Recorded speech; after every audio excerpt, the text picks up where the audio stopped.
Hi and welcome to Reviews, Fixes and Hacks, and what I've got today is a starter motor. As you can see, it's actually Tachi. I believe the top number, the one that begins with 8971. That is your OEM number for the starter motor, and the Hitachi model number is S114829B. Now, regardless of whether it's this starter motor or another one, they all work on the same principle. Now, the way they work is you've got your solenoid, which is basically an electromagnet within here. This gets energized. When this gets energized, it attracts a plunger into it. So this gets energized, attracts a plunger that is retracted inwards. That is attached, the arm attached to the solenoid. Then when this gets retracted, pushes the Bendix gear, and this is your Bendix, pushes this out, and this will then engage with your flywheel and kicking the motor. So the motor will spin, and this is the way your starter actually works. So really and truly, there's only a couple of parts to this really. You've got your solenoid, you got your motor, and then obviously for the motor to work, you have your Bendix gear, which then kicks out and attaches to the flywheel. Now, why am I doing this video? Basically, I've ordered a part which has now arrived, and I'll show you that in a minute. The part that I've ordered is the motor brushes. In fact, I bought not just the brushes, but the whole brush and holder set. It's just easier. Avoids me having to do any soldering, or, to be honest, having a look at it, it's brazed, so some of the copper connections within the actual brushes part, the holder, it's actually brazed onto the bracket, and I'll show you that in a bit anyway. So moving on, how can I refurbish this? Ordinarily, when I've taken it to a refurbishment place, they've done a job, they've refurbished it, it'll probably last about a year, but clearly I do not believe that they actually change any of the parts. What they'll probably do is a quick clean up, and that's it. So a lot of the times, a quick clean up of your starter motor will solve a lot of your issues, and I'll show you why. This one I've already cleaned up. The reason I'm dismantling it is because I'm going to change the brushes, so I thought I might as well do a video and show people the process of refurbishing a starter motor. I'll do a follow-up video where I also show you how I can then test the starter motor to see it's functional prior to actually having it put onto the vehicle there to come off. But anyway, with the starter motor, the solenoid on this one, you can see is connected by 3 nuts. The size of the actual socket that I've used is 8mm for that. At the same time, on the back of it, it's got 2 8mm, so there's one, and on the opposite side there's another one. The 2 8mm bolts, well, I think the long screws, to be honest, yeah, the long screws that they go all the way through and connect to this body here. But anyway, so they go through the body, connect to the front of the actual starter motor body. But anyway, so I've loosened those, that and the solenoid parts. That one there is your electrical connection, your positive connection from the solenoid to the actual motor itself, the brushes connection, and then the brushes held in to this part of the actual starter motor by these 2 screws, and they're just Phillips drivers. But anyway, I've loosened it, so I am going to undo it, and once I've undone it, I will come back and show you the parts. So here they are. So the nuts of the solenoid, there's the 2 bolts, and then this just all comes apart. Okay, so to move it apart, I mean, I will be dismantling it all, to be honest. I'm doing it one-handed. I think somebody, there you go. As you can see, it is coming apart. Now, what I will do is pull it all apart, and then just be careful. What I'd normally do is tilt it to one side and then pull it all apart. It just makes it easier, and I can keep an eye on what I'm taking off and the order in which it's coming off as well. It just helps with remembering. If you're not ever sure, always take pictures, because that's one of the things that you want to make sure you put it back in the right order. And normally it's a lot like Lego, or you know, a bit like a jigsaw. Specific parts will only fit in a specific way. So if you're never ever sure, just have a little play about with it, look at the nudges and stuff, and just make sure everything aligns. But anyway, let me just take it apart and I'll show you all the parts in a minute. So here's what we have. So if I put it back on the side,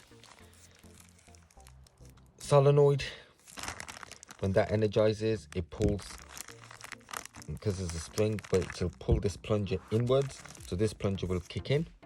This is then attached using this bracket to the Bendix gear, which then obviously when this pulls in, this kicks that outwards. This then engages with your flywheel. What causes this to spin is the motor within this section. Now these starter motors, they're much smaller than what you probably would have had about 30 years ago. And the reason is, within this section here, they've got planetary gears. So it's a set of gears which has allowed this motor to be able to spin at relatively high speed, but without having to be so big. So much smaller in design, just clever gearing, and that's it. But it's really basic in design. But anyway, if I take this apart, what you might notice is I have already greased this motor up. Now the grease that I used was white lithium grease. The reason I used white lithium grease was because that's all I had to hand, and to be honest, I do prefer white lithium grease, but ideally the grease you should be using is lithium based EP2 grease. EP is for extreme pressure. The reason is, these sorts of starter motors, when they connect to the flywheel, there is actually kick-starting your engine, so there's a lot of there are a lot of forces involved within that. So ideally, to extend the life or ensure that it's suitable type of grease, and it extends the life or protects the starter motor bearings and the metal to metal contact, ideally use that sort of grease. If not, I mean, I was quite happy to put white grease on it and have it stick in and do the job. But anyway, that's that. So all I did was, I've taken this out, I've cleaned it up. You do not grease anything within that. So taking it off and just cleaned it out. What I did was I used a bit of electrical contact cleaner, just some clean cloth, and just cleaned it out. Now there's your lithium white grease. What I will do is clean all this up. Once I've cleaned it all up, I will then apply my lithium grease that I've got there. So this was white lithium grease, that is just lithium grease. Anyway, if I take this off, oh, there you go. Now this gives you access to the planetary gears. I think once, so there's the planetary gears. Again, you can see I've applied lithium grease to it. Nothing wrong with it, but what I did was, this was all really gummed up. Using some clean rags, what I did was clean it all out. Use a bit of carb cleaner on the rag. I didn't spray carb cleaner on there, just put it on the rag and cleaned everything out. Once I've done that, I applied the grease, and in terms of the movement of the actual motor, it improved it a hell of a lot. Basically, all it was, it's all gummed up with the grease over many years of use, and it just needs to be cleaned. As you can see, there's that part. So there's the actual gearing part. So your 3 gears, you can see here. So if you look at the nudges there, 1, 2, 3, these 1, 2, 3 bearings will fit into. So there's bearings inside, and these are actual gear mechanisms, the planetary gears. They fit inside there, and then all of that just fits on top. When I mentioned about the nudges, the reason I mentioned the nudges is the longer screws, these screws, when they go through the body, they have to go through that section there. Okay, so what you need to make sure is that they all line up, and there's only one way of fitting it, and you'll figure it out anyway. Anyway, once I take this off, so if I just put, hopefully I can get grip on that. There you go. Now what I've got access to is my motor. So you can see the permanent magnets around the side, and there's my actual stator. So this is the key part of the electric motor, and behind this we have our brush. So if I get access to a brush, okay, so what I've here, all I've done is I've pulled off, or pulled out should I say, the whole motor system. So you've got your brushes here, or your brush holder with the brushes. This one's got 4. I've taken off the screws that I loosened earlier. So these screws that I loosened earlier from the back of the starter motor, there they are. Taking those off and just pulled it all apart, and it's just held by magnetic forces. But anyway, as you can see, there's the brushes. There they are. You can see the carbon brushes there. There's 1, 2, and there's 2 on the other side. So if I go back this way, 3, 4. I have ordered another set which have arrived. Now I'll show you how you take this off. To take this off, basically with this part here, all I did was put in a screwdriver here and then just pull that way. And then to put it back on, this, you push it this way, and then I got some long nose pliers, put one end there, the other end into this groove in the middle there, and then just contracted, closed up the long nose pliers to force this back in. And this is just your circlip to, prevent the brush coming off the actual stator itself. Now, how do you change this? Well, to change it, there is a trick to it using a socket, and I'll show you that right now. There you go. Now, I've actually done this. Ideally, I would have loved to have shown you it, but you do need both hands. But anyway, what I've done is taking the brush set off. Now, before I go on to taking the brush set off, what I did was, you can see this is really nice and shiny. So all I did was get some fine grit sandpaper. Now what I had to hand was 600, so I used 600 grit sandpaper. Carefully sanded this down, and then basically using contact cleaner just cleaned it up so it's nice and shiny and it's a good electrical connection. Now initially, what I can tell you is, one of the key issues that I had, and the reason why the starter motor was playing up, was because there was a lot of in fact, if I show you, so here's how we're taking it off. Okay, so you can see I've used the socket, I've attached the socket there, I've obviously taken off the circlip. Yeah, I put the socket on this end around here, so find a socket that fits around your actual armature, and then just slide it off all in all, and it will just slide onto the socket.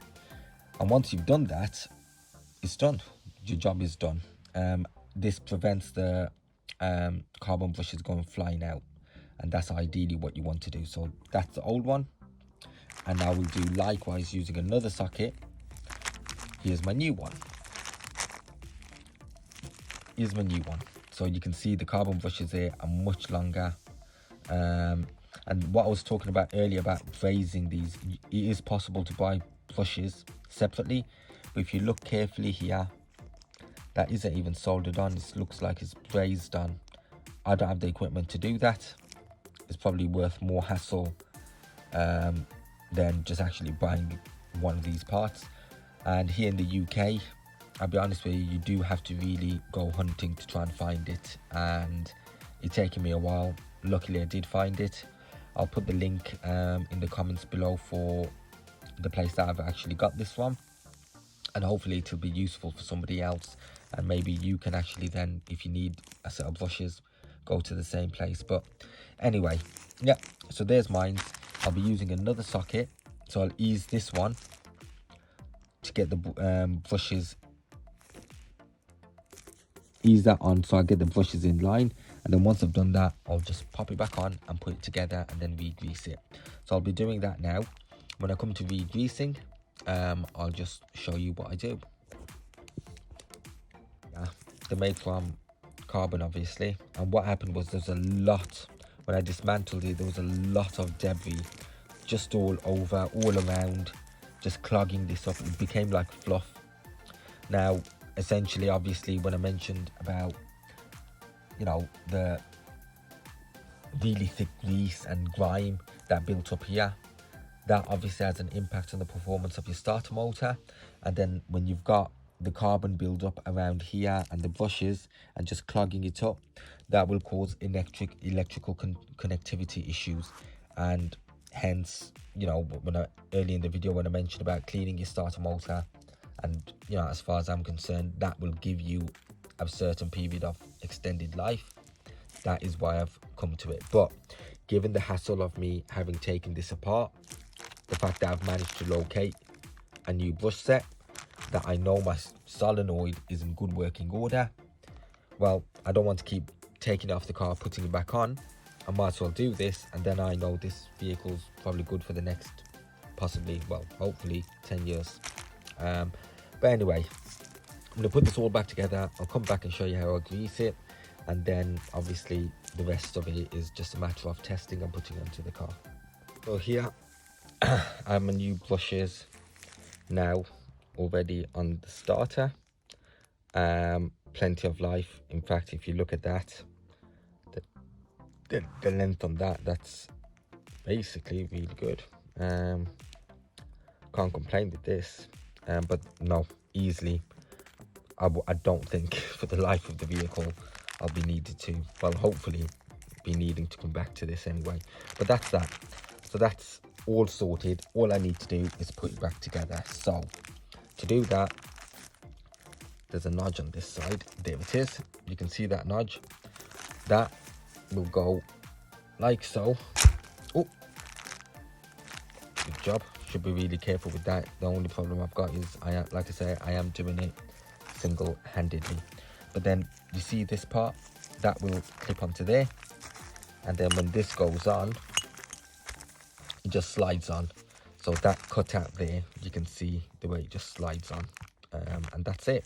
So I'll be putting that and then obviously greasing it, but that's my motor work done.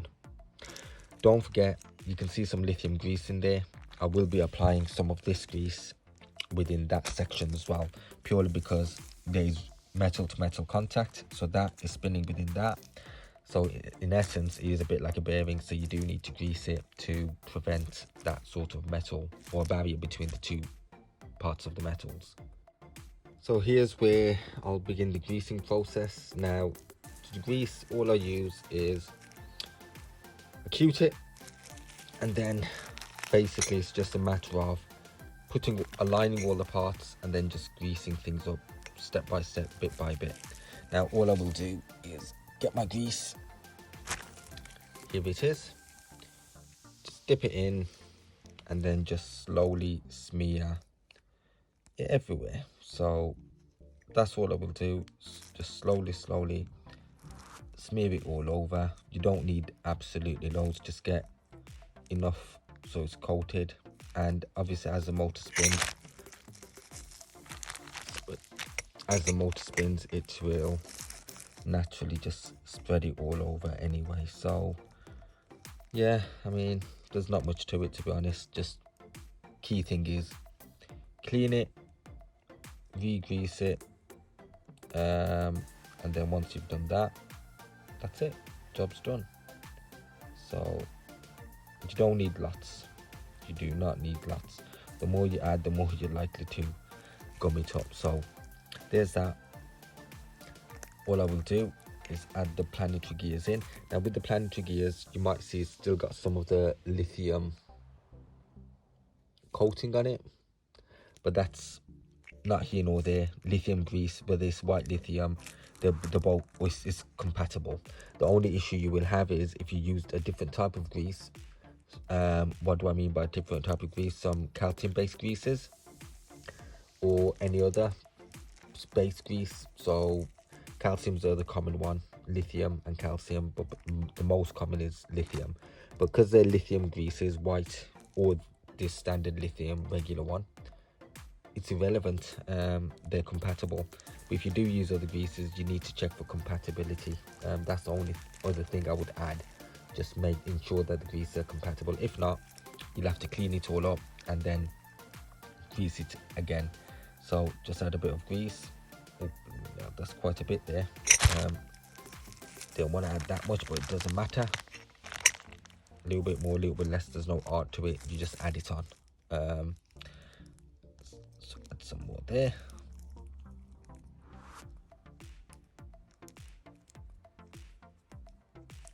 And finally, there. Now if you can, try and get some within those teeth. And like I say, it will spread as it spins anyway, so but get some within the teeth. And the reason I say that is that's where your metal to metal contact exists. So if I just wipe some off on the teeth, it's about to fall again. Hopefully that's that done.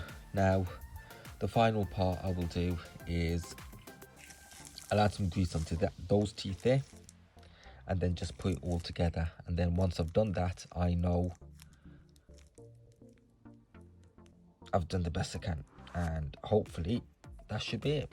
So this is the teeth I want to really get some onto.